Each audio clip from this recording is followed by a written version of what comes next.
Alright, guys. In 5, 4, 3, 2. Hey guys, welcome back to another episode of Grief Uncensored. I'm Yako. And I'm Julia. Your grief is yours, and no one can tell you what to do with it. But we're glad you're here, and we're glad that you found us.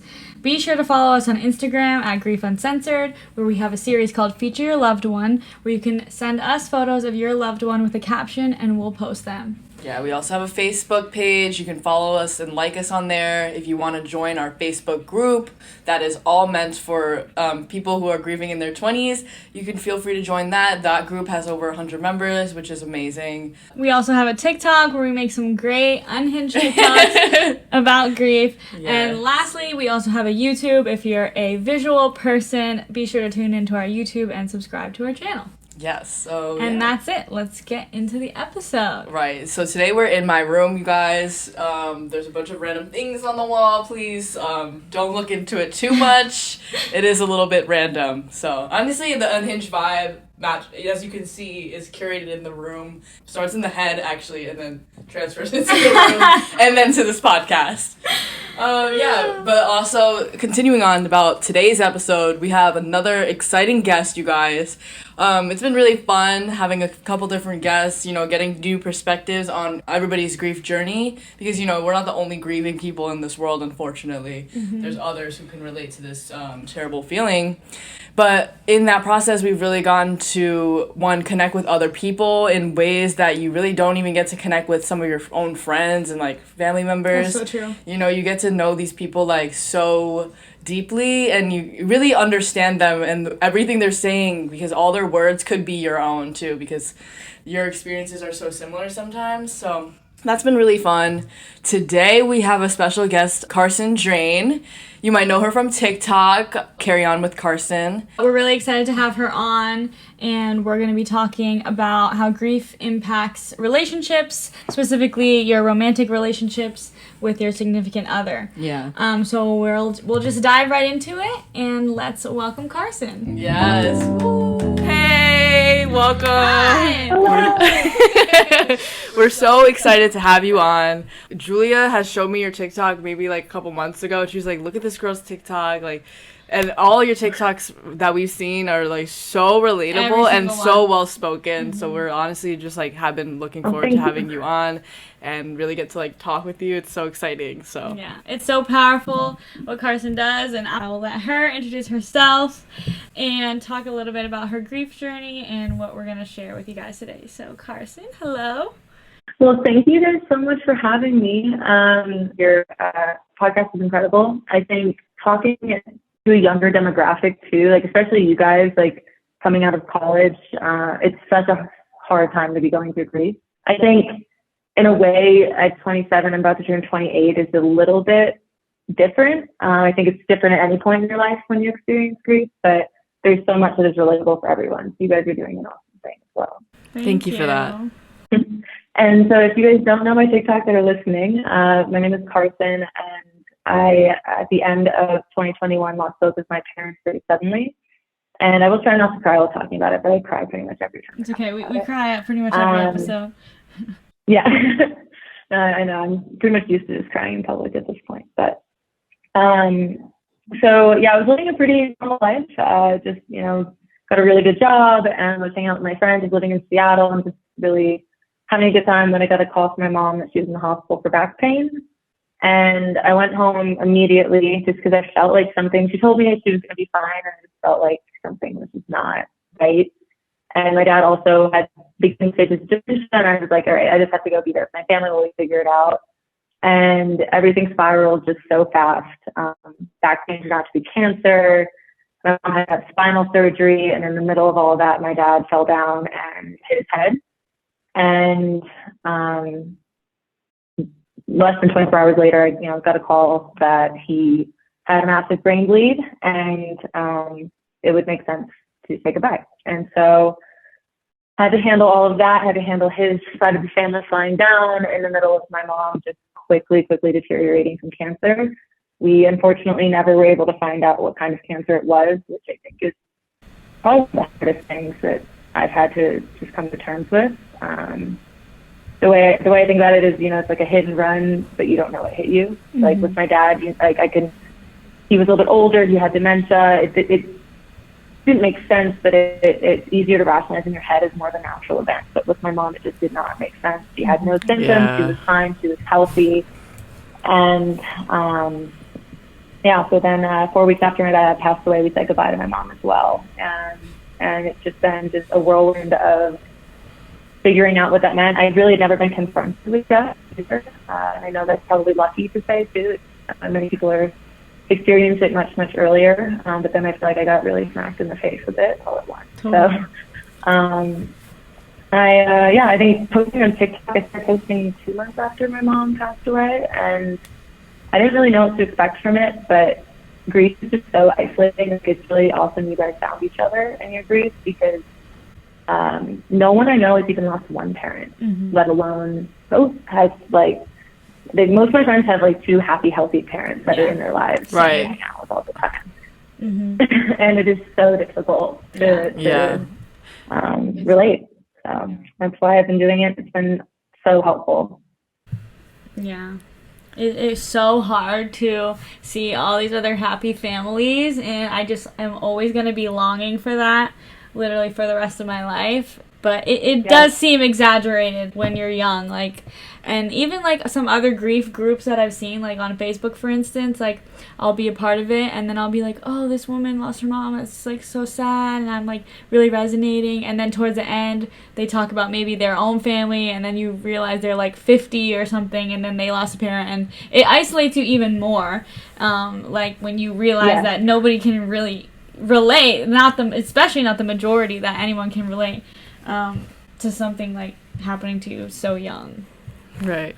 Really and then when you're so young, it's so much more uncommon that people have experienced that loss, because usually that's something that you experience when you're a bit older, those other people, like you said, when they have their own family and they have other things, they're a little bit older.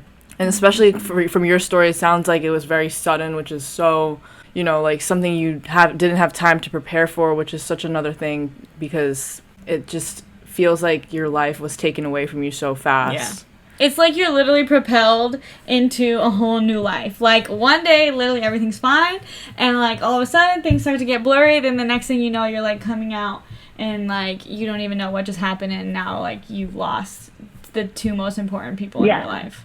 It hits you and you don't even know what happened. A grief tornado, if you will. Yeah, exactly. And I think it's so funny when you hear people talk about how, I don't know how I would have done it. I never would have survived that. And you're just you do because you have to. You get up the next day and you're there.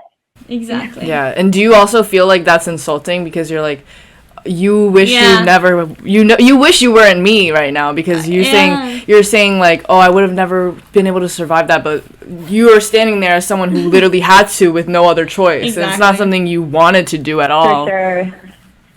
Yeah. That's how I feel. Yeah. It's honestly just it's they mean it in a compliment. I can't imagine. Yeah, exactly. Yeah. They mean it in a compliment, or just they don't really know what else to say, but it is a backhanded. That's my worst nightmare. It's me too. It's my life. Yeah, which we have an episode on all that stuff that all the things we love that people say. But let's start talking about what we're saying. We're talking about today, which I already shared, is relationships and how grief affects personal relationships. Mm-hmm. We're gonna be focusing mostly on romantic relationships. Romantic. That's what I want to say. So just to give everyone a little overview, I think all 3 of us are in committed relationships with a significant other, and we're gonna kind of just go and talk about all the ways that it can affect the relationship, because like we just said, your life literally gets changed in an instant, and most of the time you're not the same person at all, so your partner has to kind of watch you go through this transformative, most likely very traumatic experience, and then the relationship on top of that is changing, because one person in that relationship is completely changing into a new person, on top of dealing with all the emotional trauma. So, right. I mean, it is really, really difficult. And the reason why we came up with this topic is because in one of our Q&A boxes where our viewers and listeners can write in and ask us questions, somebody asked about how they can support their significant other who was going through grief. So this was from the other person's side. And I was like, I could talk for hours on this, so we need to make a whole episode just for this. So that's what this is today. Yeah, so did you want to talk a little bit about your experience having been in a relationship while dealing with something like that? Yeah, absolutely. So I think things, at the end of the day, grief can make you, and experience trauma, anything like that can make you separate and just completely isolate. Especially romantic relationships that you hear all the time. If a child dies, people get a divorce. It's so easy for it to drive a wedge. I'd say right now, Matt and I are doing, my boyfriend's name is Matt, are doing really well. And I think for a few different reasons. He's a very understanding and compassionate person. But I think one of the big things is that he was there. He literally sat with me in the hospital room with each of my parents. He did not leave me the entire time. I know I was begging him to. I was like, go home, take a shower. I'm just going to stay here. Just like that. And I think that was his first experience with death as well. And I think even just watching me go through it, it wasn't like he'd heard about it. It wasn't something that he'd like, I called him and would tell him about it and he was removed. He saw it and he understood it. And I think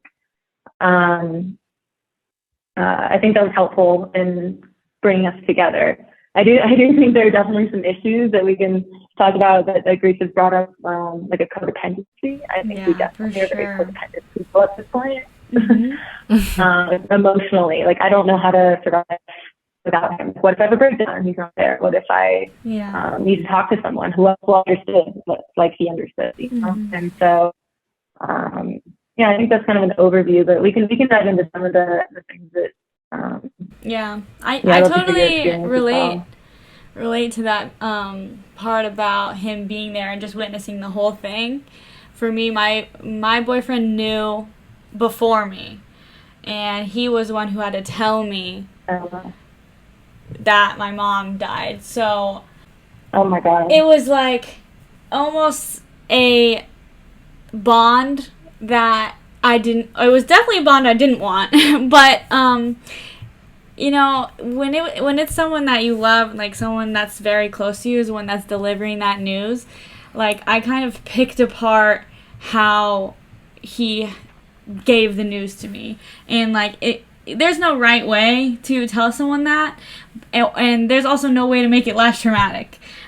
Just like the circumstances around it for me was traumatic, but like at the end of the day, like he was there the whole time. He knew before, he came to pick me up, and he's the one who told me immediately. And then since that day, he's been like at my what's it called? I can't think of the word. Side. I guess he's exactly. He's just been with me this whole time. And I totally agree. It does kind of breed codependency because, like I've kind of clung on to this person for a long time, for like a year and a half now, and then before that we were dating for like a couple years. So it was just completely changing overall. But again, there's some positives. Like I do think that it's a really big relationship test, and if you get through that to the positive side, you have a really strong relationship and you can be very like raw and vulnerable with them, and that's really beautiful in a relationship. But on the negative side, it can breed some issues, some kind of pulling back and not really being able to be vulnerable with them, or kind of just getting tired of like having to explain yourself. There's like a million things. But also something really horrible, and I'm just saying this with a smile on my face because I don't know how to say it otherwise, is that you this goes along with the codependency thing. It kind of starts in your brain, like, after you already experienced 2 deaths or 1 death, like, what if your partner dies? Like, what if they die? Like, what am I gonna do? That would be so traumatic. Like, every single time, this is especially in the beginning, like, the first 6 months to a year, I'd be like, don't drive. Like, whenever he leaves, I'm like, oh my God, like, this is the last time I'm ever gonna see you. Like, and I still have that, and it's been a year and a half. So, like, that's something that is really not good, because in a normal relationship without grief, it's like, damn, you guys are toxic. Like, you can't be away from each other for 2 seconds, or, like, you know, you're controlling or overbearing or whatever. But, like, in a griefy relationship, I'm, like, having this just anxiety that, then this kind of goes for everyone, but specifically for my partner, like, if he leaves, like, I'm, like, thinking if this is going to be the last time. Yeah, that's also so true. Yeah. You know, from his side, I'm sure that's like, babe, like, it's fine. You're, like, you know, trying to reassure me that that's not going to happen. But, of course, he can't, because I know myself that you never know what's going to happen. So, it's very hard. I literally, like, cried to my boyfriend that he had a weird-looking mole and had never gotten it looked at. And I was like, you have to go to the doctor. And he was just like, Carson, I'm fine. I'm good. And I was like, but I totally get that. Because you're like, look, I'm going to control everything I need to control right now, because you need to, like, you can't leave me. Like, you can never go. Yeah. That's Which doesn't sound very healthy. I can know that. Yeah. That's reminding me, like, every single topic that we've ever talked about on this podcast, it kind of boils down, and it affects the relationship. So whether it's anxiety, overall health anxiety, like problems with secondary losses, losing your job, losing your friends, like, all these things, like, if you have a partner, like, they're right there experiencing all of that with you. Right. So, like, it's all affecting your relationship. Like, you're kind of projecting that anxiety on them. And also, like, another thing, I'll start with this, like, I completely changed as a person. Like, I always kind of dealt with a little bit of anxiety and depression, but never to this extent after my mom passed away. So him kind of having to, for lack of a better term, deal with me being very depressed all the time, it got frustrating for him, because there's nothing that he can do to make me not be depressed. And he's not trying to minimize what happened to me, but he, after a while, was like seeing me, quote unquote, stuck in depression, or stuck in, like, the grief. And I'm the first one to say, like, you know, there's no timeline. You can be as depressed as long as you want. Like, you can grieve as long as you want. And, of course, I truly believe that. But if it's, like, from the outsider looking in, they always put a time on it, no matter what, because they want you to get better. They want to see you get better. And I think it started some conflict in my case, where it was like, he really wanted to see me get better. He wanted to see me get out of bed at least once a day, and a lot of the time I couldn't do that.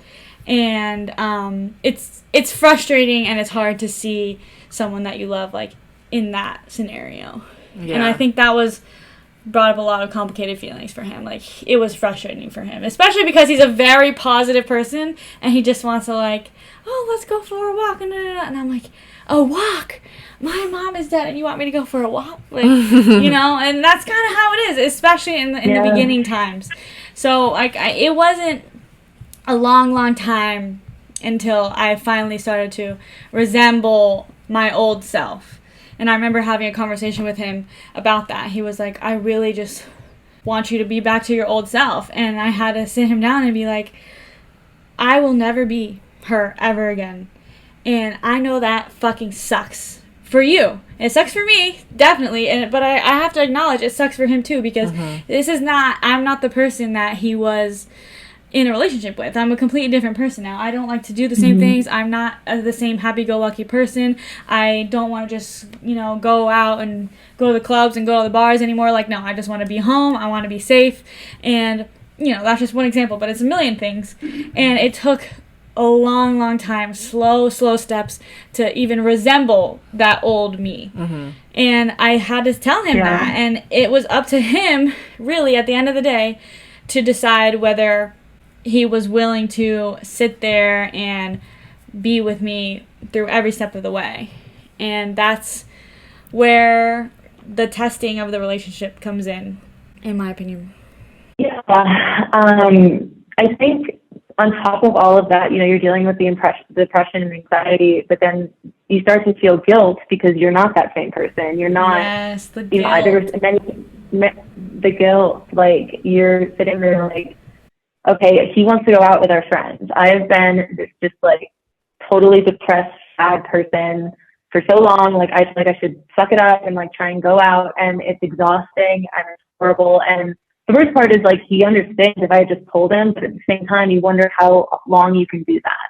How long can I just not go out and not be social? Like, we're two very social people with sales. That's kind of what we built our relationship on. And now I very much prefer not to talk to anyone new, just sit in my room, like, not do much, right? And I think that does run a relationship, like you said. Like, I'm not the same person that wants to go out and meet people and dance and drink and once in a while, but now it's just not the same, and I don't know that it ever truly will be. Totally. That's really true. Yeah, well, okay, so I'm in a new relationship now, right? The one that I'm in now started about 3 months ago, so it's still really new, but this person that I'm with now, all he knows is this second person, who I am now. He doesn't know who I was before, right? As someone who didn't see all of my grief, I have to kind of like tell him, explain to him, and tell him like how much I've changed and how much better I'm doing now, because all he can see is this person who I am now. He didn't see me depressed, not able to do anything. He didn't see me like struggling to keep up with one job. Now I'm doing 2 jobs, and he like doesn't see.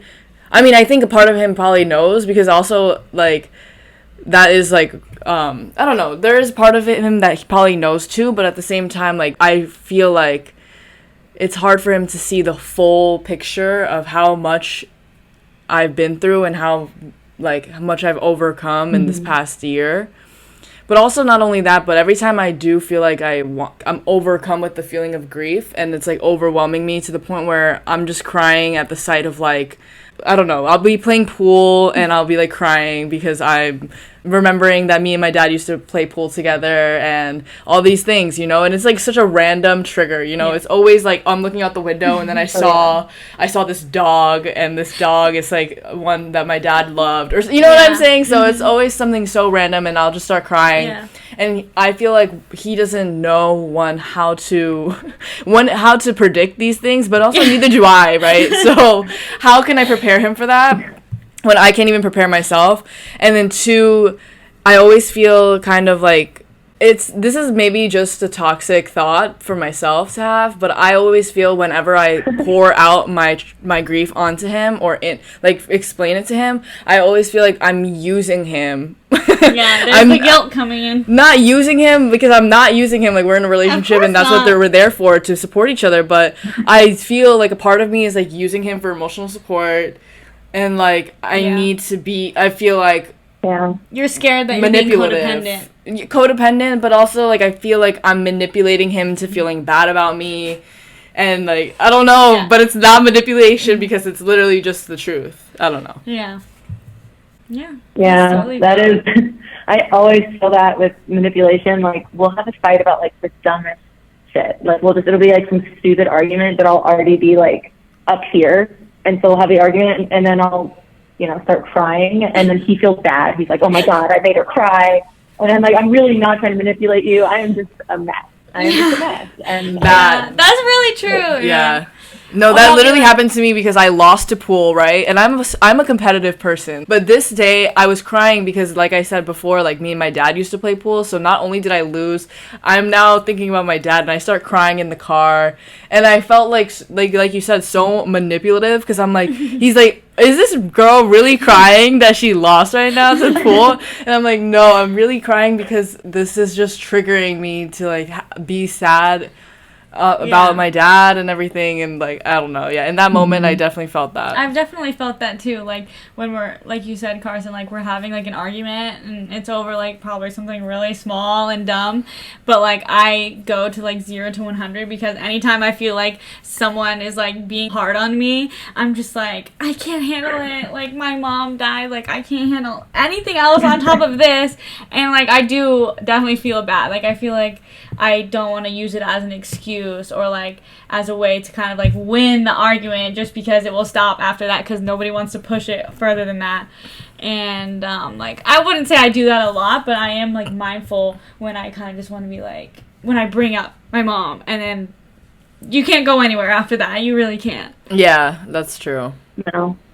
But also I was going to say something else about how when you're dealing with grief, or when it initially happens and you're in a relationship, your relationship kind of goes on the back burners, and every other relationship you have too. It's because the forefront of your mind is now in survival mode. You're focused on getting through your days. You don't give a shit about going the extra mile to please your fucking partner. Like, you just need to focus on yourself. Are you gonna eat today? Are you gonna get out of bed? Are you gonna shower? You know, like, and so it honestly, for a while, like, that probably was a reason why my last relationship ended too, is because I didn't give a shit to put in this extra effort to keep this relationship alive, and that other person in turn has to step up in that time and like put in more than you're able to give, and that's the only way the relationship can survive during that time, is when they're giving a little bit more and you're honestly taking that and like flatline. Yeah, you're a flatline. And I think a relationship in general has moments and it ebbs and flows in terms of who is doing that, who is giving more, and who is like, you know, needs more love. Yeah, it does go back and forth, but especially after grief, like that person needs to step up, and if they don't, it's really hard to keep that relationship. Yeah. But also, it's not their responsibility, which is like another. It really boils down to if they're willing to stand by you, and if they're willing to accept that they're gonna have to be put on the back burner. Like, your relationship is not the priority right now. Of course, you still want to be in the relationship, and if you don't, like, that's another story.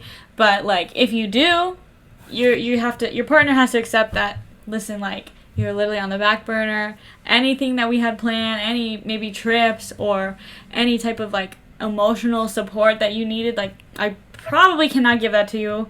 Very minimal. Just overall attention towards that person is very low at that point, and they'll have to be able to accept that, and just basically time will tell when it goes back up. And then the guilt comes because you feel like an incompetent partner, and you feel like they deserve better because you're just like this sad piece of shit that can't even like make yourself happy, let alone another person. You know? That is so true. Yeah. Yeah, the guilt always comes in. I always think that he's thinking about that more than he is. Before this podcast, I asked him some of these questions, like, you know, I know I'm not there for you. I know I'm not, you know, putting much into this right now. And he's like, I don't really feel that. I understand. And so I think sometimes we even like conflate it in our head that they aren't as understanding as they are. That's so true. Yeah, that's a huge thing. I find that with everything, honestly, just like living life. I feel as humans, the biggest critic is ourselves. So we're always like hypercritical about what we're doing. If the roles were reversed, I'm sure you would sit there and tell your partner like they're doing everything fine and they're doing the best they can, and you see that. But for you, like, you are always like way more critical of what you can do because you just feel like, you know, blah blah blah blah, long list of things. Yeah, totally. So I have a question. So once you were kind of out of the initial really fogginess of grief and you were kind of able to start making steps, like for instance you packed up your everything and went on to travel, like what was that experience like with you and Matt, like together, kind of like realizing that you're ready to take the next step in your grief journey and go abroad and go a million places, because that's so stressful, travel in general, on with grief on top and a partnership. Wow.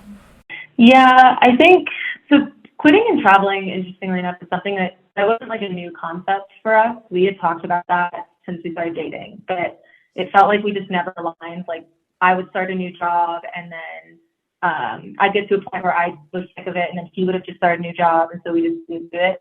And so one thing that the grief and kind of did was just kind of point us both in the right direction and make us realize, because again, he was there, so he realized like life is fucking short. Like why are we worried about this new job that we're doing or this new, do we have enough money? Like we'll figure all that out. Like I don't know, it'll never be enough. It'll never feel like the right time. You just kind of have to do it. So I feel like that really aligned us. That's not to say it wasn't so stressful. Yeah. That's where a lot of the stupid arguments come in too. It's just like you're stressed about stupid things. Like I'll already in the airport sad about the fact that like he texted his mom, and then it's not his fault. I want him to text his mom. That's not why I'm sad. That is so true. Yeah, and then we'll get into some stupid argument because of it. So no, we definitely, it's hard to navigate. I think one big talk that we had is that I gave up therapy because of this. I thought it'd be too hard. I don't have insurance. I'll figure it out. And that was a mistake.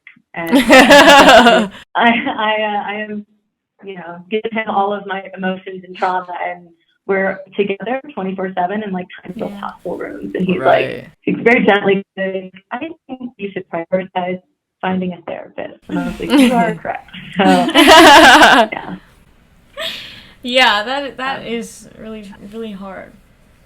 Yeah, so do you feel often guilty for being trauma dumping, if you will, on only him, especially when you're traveling and you have no one else really? I mean, unless you could call your friends back home and trauma dump on them real quick. Yeah, I do. So in the beginning I did feel really guilty about that, and so I've kind of just stopped. I'm currently bottling everything up, which is not good. I'm aware it's happening because I don't want to do that. I don't want him to. I feel like if he sees every time I cry, which is like multiple times a day, that I'm tearing up because of some thoughts that I have, then it becomes a thing. And I don't always want it to become a thing. Yeah. And so I don't know. I feel like he's like, you want to call your friends back home and talk to them about it? And honestly, no, because then it will also be a thing. Exactly. And I have to like call them and cry. And I don't know. I think it's hard to navigate an outlet because you just don't want to trauma dump on them. It makes me think like he's going to get overwhelmed. At some point, he's going to get overwhelmed so that he is like the sole source of my emotions. Yeah. How does he usually react? Like, let's say you're just in the car and you're looking out the window and all of a sudden he realizes that you're crying and you have tears like rolling down your face. What does he usually do? So in the beginning, I was like, things were still pretty raw and that would happen. He'd be like, do you want to talk about it? Like, do you want me to do this? Do you want me to, like, what do I do? And then that's why I kind of started pulling it up a bit. But lately, and it's funny you say that, we were literally on a bus 2 days ago where there was no trigger. I was like staring at like barren landscape. I do it all the time. It's your own thoughts. Yeah, exactly. And like I started tearing up, and like all he did was like just put a hand on my face and just say words, and that was awesome. Like I was like, keep doing that, because it's just And I think that's where like people are listening and they have a partner going through this. I think, of course, be there when they do want to open up, but I think a lot of it is just a simple, hey, I'm here, and like making sure that they know you're available, but not necessarily asking them to open up every time. Yeah, honestly, I think that is like sometimes even more meaningful than overwhelming that person with like all these questions. What do you want? What do you want me to do? How can I be there for you? I don't fucking know. Like, Yeah, it's so true. Half of the time it's like, what's wrong? Why are you crying? I'm like, I don't even know where to start. Like, I don't even think. And again, like you said, like you don't know if you. A lot of times you don't want to make it a thing, right? So you just kind of want to cry for a couple minutes and then, all right, continue on. But if it's like, what's wrong? Oh, my boyfriend does do that a lot. Like, he'll realize I'm crying, like, in the car. To him, it's a normal car ride. We're, like, going to the park or something, listening to music, and then all of a sudden he's like, are you crying? And he's like, what? Like, what's wrong? Honestly, I hate that question, what's wrong, too. It's like, what do you think is wrong? If I'm just crying in the middle of nowhere, like, you can always assume that it's because of my grief. Like, that's at this exactly what I say. That is exactly what I say. I'm like, anytime I'm, like, irritable, anytime that I'm feeling sad, like, you don't have to ask me what's wrong. The answer is that I'm thinking about my mom, and I'm thinking about... Right. Yes, if there's no exactly. logical reason why this could be, like, why I'm crying, then it's oftentimes safe to assume that it's because of my grief. Yeah. You know what I'm saying? And also, another thing I wanted to ask you was, how has your TikTok, like, helped you have that space to, like, open up and talk to other people and not feel, like, overwhelmed or unhinged to, like, do that with people you know? For sure. Yeah, I think it's so helpful. Like, I actually today, we were supposed to go somewhere, and I've been thinking a lot about, like I mentioned to you guys, how Cusco's really high, and it's hard to breathe, and that has like been a huge trigger for me, because that is how my mom passed away. Was, you know, just slowly her oxygen levels kept going down. I couldn't figure it out, and so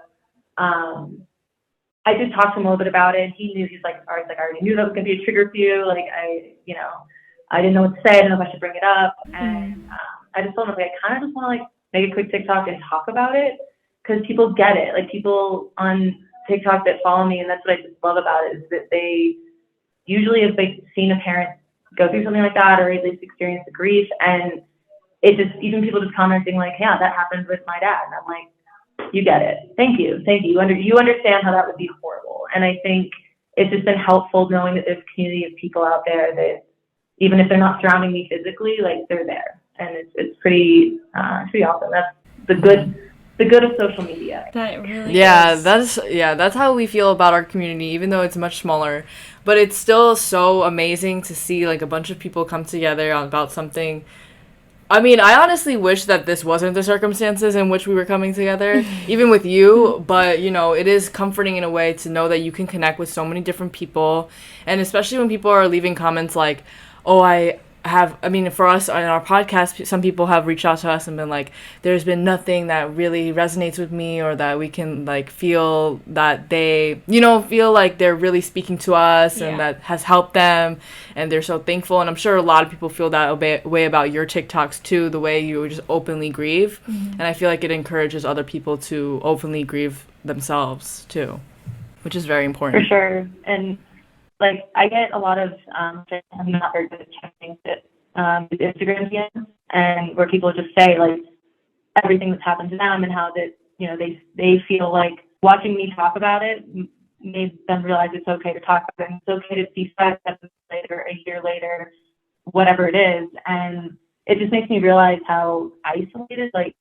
I knew it was isolating, and I have pretty amazing friends and that are available. And so I just wonder, like, if people don't have that support, it must be horrible. And that's where I think social media and like support groups and like everything like that, that's where you just can really find people that get it. Yeah, totally.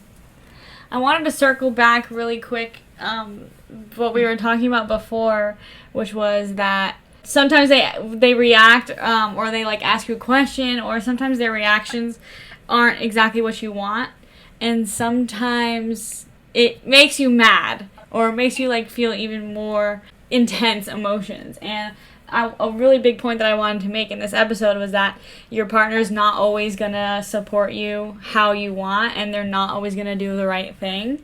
And that breeds a lot of anger and resentment in the relationship, especially if it's not fixed or communicated. Because, like, a lot of times you're too tired in grief to have to explain what you want and how you need to be supported. And that's a really big thing in relationships, is you need to be really communicative. But I just wanted to make the point that there's no way that they're going to support you in the way that you want, especially in the beginning. And you kind of have to accept that and then communicate how you want to be supported. But before you can communicate how you want to be supported, you have to figure out how you want to be supported and what you want to do. And it's not just one answer. Sometimes you want one thing, and sometimes you want another thing. Sometimes you want them to hug you and tell you everything's going to be okay, and sometimes you just want them to acknowledge it and hold your hand, and that's it. It's true. And this is such a corny overall statement, but I'm going to say it anyway, is that they always say the key to a relationship is communication, and I think that is really proves to be true in this case as well, because you need to communicate what you need once you figure it out, which is the hard part about the communication in this case. But yeah, it is all about communication. They need to communicate to you how they want to be there for you. Maybe they don't know how, and they're like, I really love you and I want to do everything to support you. Even them communicating that shows you that they really care and they're really trying their best, which means so much, instead of them just putting out what they think you need and like assuming what's best for you. Them asking you, and like maybe that is overwhelming at first, but them just communicating that they're trying their best and that they love and support you and they would do anything to be there for you and hear you and want you to have a safe space, and they're going to be able to be that for you. Like, I think that's so important too. It's just also another point of this communication is that as more time passes, you often feel, I mean, I do anyway, that like I can't bring them up because I'm like, keep bringing up the same thing, if that makes sense. And I think it's also important in maybe every relationship, for if you care about someone and they're grieving, is to just reiterate that you are a safe space for them, and they should feel comfortable to keep bringing them up if they want to, and they should never feel ashamed to do that. And I think keep saying that, because it really reminds them and makes them like feel like, honestly, yeah, I'm gonna do that more often. Yeah. And it's not easy, okay? Communication sounds, just communicate and everything will be fine. You have to have really difficult conversations. And sometimes you're going to feel like you're talking to a wall.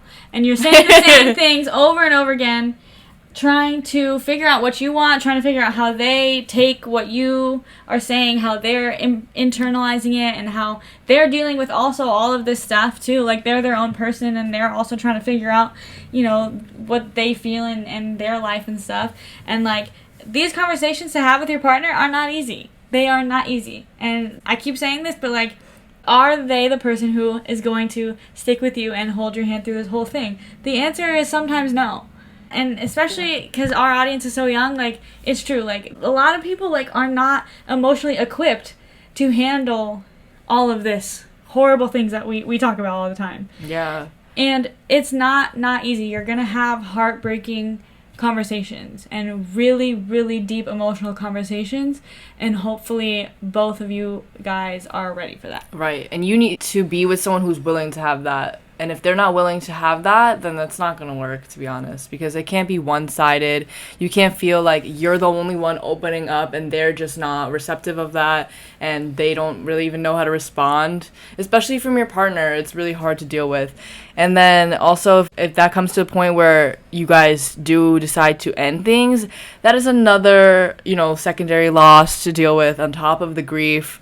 Now you're losing a relationship, maybe, like the feelings of codependency, like we were talking about, you have to work through that, and that's so much that it is, like, a lot.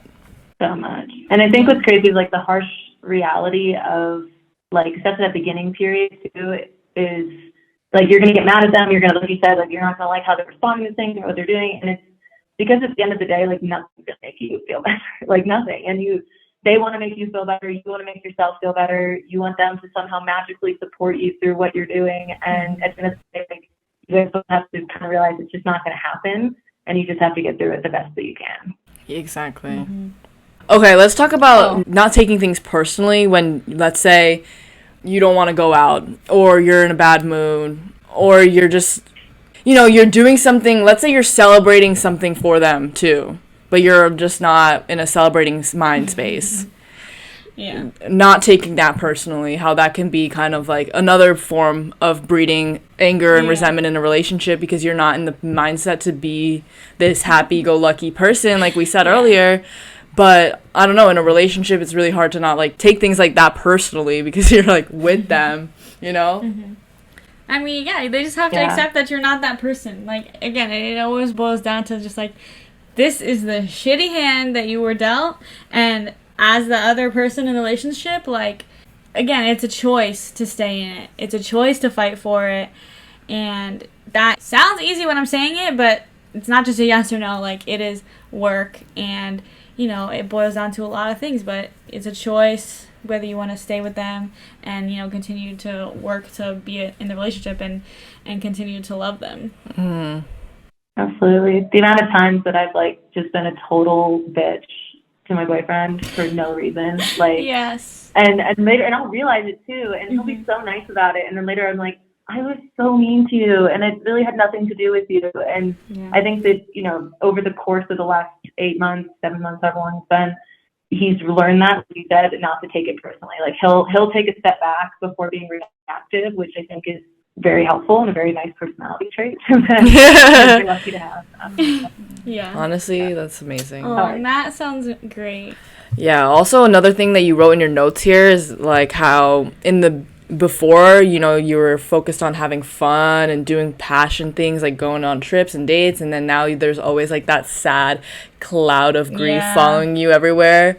I feel like that's just true with everything in life, but of course in a relationship that's so hard to deal with because like I said, like there could be times where you're trying to celebrate something, like whether that be like an anniversary or I don't know, just like something happening. Like it's so hard because you'll end up crying a little bit at the end of the night or something. Sometimes the happy days, like the anniversary or like a birthday or whatever, like it's supposed to be a happy day, but it's just not gonna be. Yeah, it is, and that's what that's funny. Like we talked about that class. That was actually a quote from my boyfriend Matt.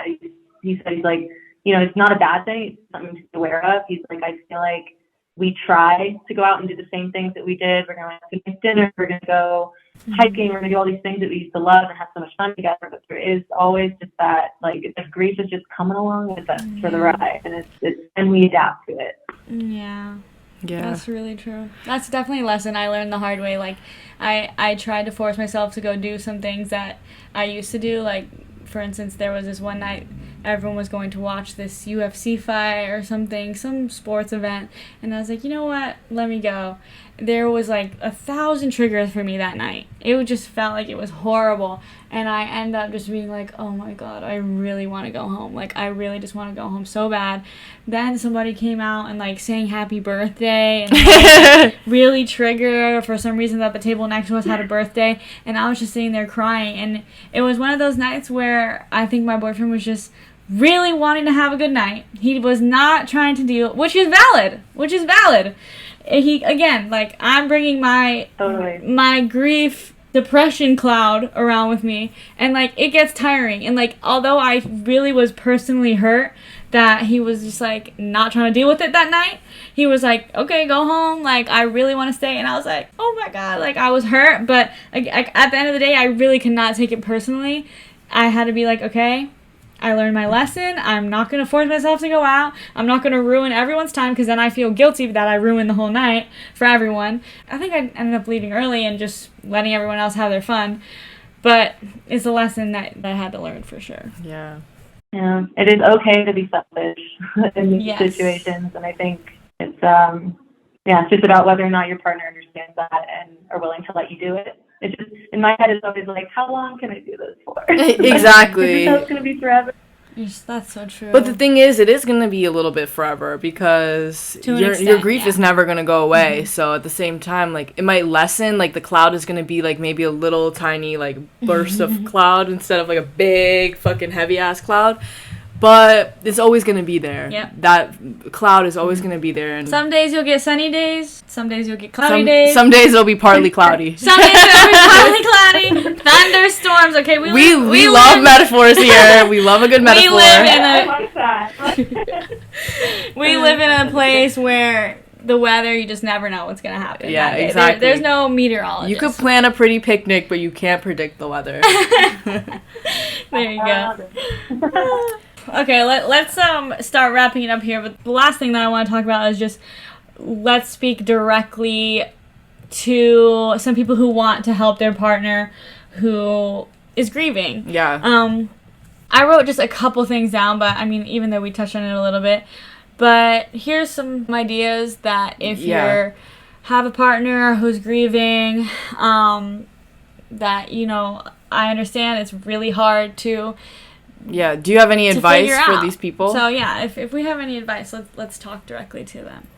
Yeah, I think I touched on this a little bit, but I think just letting your partner kind of acknowledge the grief sometimes. Like, you don't have to step in and ask what's triggering them, why they're crying, what they need. It is okay to ask sometimes, and that's you know your partner the best. But I think it's just been very important for my relationship to know that he's there, but not be forced to talk about it constantly. Like, just know that if I'm crying, like you said, it's because of my grief. We don't need to sit down and talk about it every single time. But I just think, a hand on the leg can support you more than you realize. Totally. Yeah. Some other things that I have written down too are obviously having really open conversations about what grief looks like and how they can kind of see it. Because a lot of times grief doesn't just look like grief, oh, I'm crying because I'm looking at a picture of my mom. Like, no, it could be irritability, fear, anger, guilt, anxiety. We know all of those things. So, again, you really have to talk about it and talk about the intricacies of grief and what it feels like for them too, because they deserve to be able to speak about how this has affected them too. A lot of times, like, I think that we're like, oh, it's about me, like it's my grief and it happened to me, but also, if you're in a really close relationship, like you spend every single day with them or you live with them, that sort of thing, like you really need to make sure that you're also hearing them out too. Yeah, and I think one thing that I've tried really hard to do is just acknowledge that, his heart's breaking because my heart's breaking. Like, he is upset because I'm upset. And acknowledging that he's also having those emotions and it's not just me, I think is that really good. And just kind of getting on the same page. Yeah, that's so true. Some last couple things that I have written down for some advice is maybe doing some small acts of kindness, small acts of service, really loving them how they receive love in their love languages, giving them space. A lot of times you want to fix it and you want to do everything that you can to get your partner out of this, but I think that might be my number one advice right there. That should be at the top of the list. Like, You cannot fix it and you can't take it away. As much as you probably really, really want to, you can't. There's nothing. It's really just a matter of being there and being supportive in the way that they've communicated to you that that's what they want. And sometimes that means giving them some space. Yeah. Not taking things personally. Yeah. I think one thing that was really great for Matt and I too was he tried as hard as he could to get small things off of his plate. Anything that he could try to handle, because I was in a new state and stuff, but even just within our lives, like he would just say, hey, I started to deal with something, hey, just let me do that. And I think letting him support me with things that I was trying to, control freak handle in such a crazy time was really helpful for a relationship. And that's helpful to, anyone grieving, right? Like just trying to take little things off their plate that they may not even realize. Yeah, totally. All right, do you have anything else? I have one final question, but before we do that, do you have anything else? I don't think so. Yeah, we hit everything. Okay. I just wanted to have you for however long you want. We've already been over an hour, but I just really wanted to end it with you being able to talk about your mom and dad and anything you wanted to share about them. I don't know, I love some insight on how they were as people, and I mean, I already see them through you, and of course how I felt like I already knew you through watching all your TikToks for so long. But yeah, I'd love to hear a little bit about them and our audience too. Oh, thank you. My parents were amazing. Like they were. I think when you have amazing parents and they're alive, you often don't even realize how lucky you are. It's just your life. They're just there. They're supportive. You can go to them for everything. And when they were gone, it just really hit me just how I could call my dad at any point, and he cared to listen about my job and what I was doing. And I could call my mom when I had health anxiety before everything happened, and I could call my mom and say, hey, Mom, I'm having a pain in my side. I think I'm dying. And she would literally just listen to me for 30 minutes. And you just don't realize how amazing that is until you don't have it anymore. But yeah, they were, my dad was much older, which was a little bit weird, but he was almost like my grandpa dad. And so kind of had the best of both worlds in that sense. And then, my mom was just, I think some people were just born to be moms, and she truly was. My brother and I, just nothing, we were her number one priority at all times, no matter what. And I strive to create the kind of family that they created for us. Totally. That's really sweet, and I'm really glad to have had you on this podcast today. Thank you so much for your time. I'm so excited. Thank you, guys. Yes. Yeah, we appreciate it, and it was so nice to meet you. This is gonna be a really good episode. Yeah, I'm looking so forward that's it to for this episode, you guys. Thank you so much, you guys. Bye.